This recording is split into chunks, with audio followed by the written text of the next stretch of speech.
What's happening with the movie Animal and its director is truly fascinating. It's rare for a filmmaker to attain such fame with just 2 movies. Both the movies and the director have been making headlines.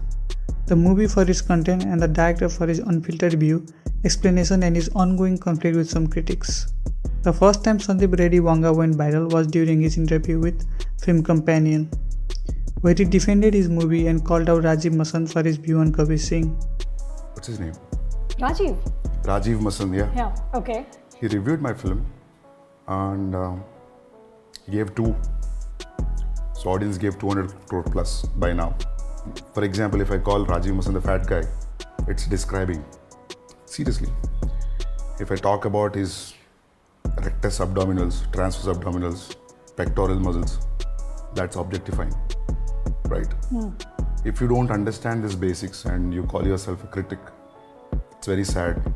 I feel these guys are a threat to the film industry, not the piracy.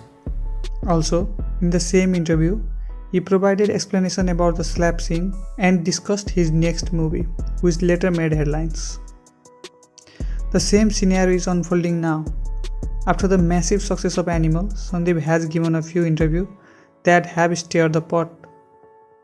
In an interview with Faridon, he explained why he does not like certain critics and named them, and they were the usual suspects: Anupama, Tyagi and Rajiv. The reason he gave was that they focus on a few controversial or uncomfortable parts, reviewing the entire movie without considering the context or the character. He also believes there is a clear animosity towards him. The most amusing part was when he suggested these reviewers should go to China to become an English teacher because these reviewers are better at speaking English than reviewing movies. In my opinion, he went a little hard in these interviews, but they are his opinion and he is bold enough to express them on camera. I can also understand his frustration.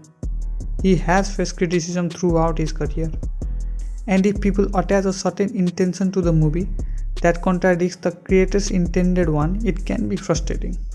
However, in another interview with Bhardwaj, I saw a genuine filmmaker willing to dissect and have a conversation about his movie. He expressed gratitude toward Bhardwaj for catching the minor details and meaning in the movie Animal. Yeah, what I liked also about that is that we see these very strange photographs of these Sardars and all that in Anil's office. Yeah. And we're like, Oh shit, you noticed, huh? Great. no, but it's there, no? Like, Yeah. So I'm like, who are these people? What are these strange photographs and all that? And then you kind of... Yeah, I wanted to create that, but Yeah. so many times you do few things, nobody notices it, but you still want to do that. Good that you bought this. Nobody's asked me about this. Right, it's like... I highly recommend watching the interview. In this interview, he discussed different symbolism, the meaning behind different scenes, the behavior of certain characters and why the women are portrayed the way they are in his movie. I wasn't even aware of how much intentionality was embedded in the movie. He meticulously plans each and every beat of the movie. The key takeaway here is that when Sandeep engages in Bhardwaj's interview, he does not sense hostility or judgment, nor does he adopt a defensive stance. In this particular environment, he becomes more candid, expressing his thought openly and allowing himself to be more vulnerable and reflective. Ordinarily, given the extent of criticism he encounters, we witness a more guarded Sandeep. However, through this interview, we glimpse a side of him typically not seen in many interviews. While we may not necessarily align with the film's political stance or worldview, it's valuable to listen to the filmmaker's insight into decision-making process. In a defensive posture, such insight would remain elusive. Therefore, I genuinely enjoyed watching this interview. At last, I just want to say Sandeep is a new breed of filmmaker that we haven't seen in Indian film industry. And I am sure he will make movie as he likes, and I will be there to watch it. And this is all for the video, everyone. Please comment down below what you think about the video and any suggestion for the channel. And do not forget to like the video and subscribe to the channel for weekly content ahead.